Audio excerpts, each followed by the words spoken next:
Welcome back to another technical deep dive here in the debug zone.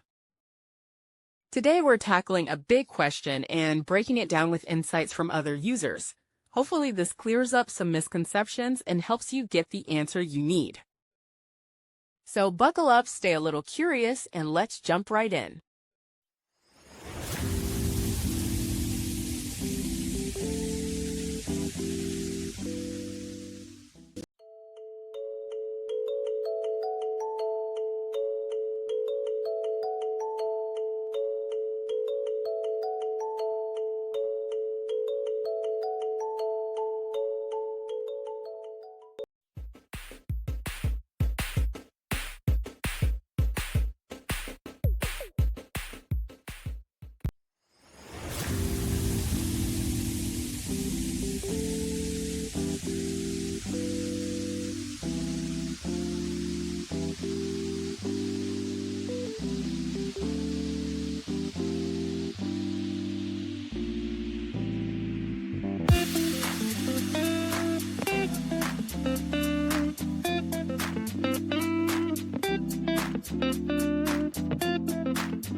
And that's a wrap.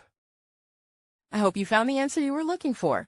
If you did, take a second to hit that subscribe button. It really helps out. And let me know in the comments which solution worked best for you. See you next time in the debug zone.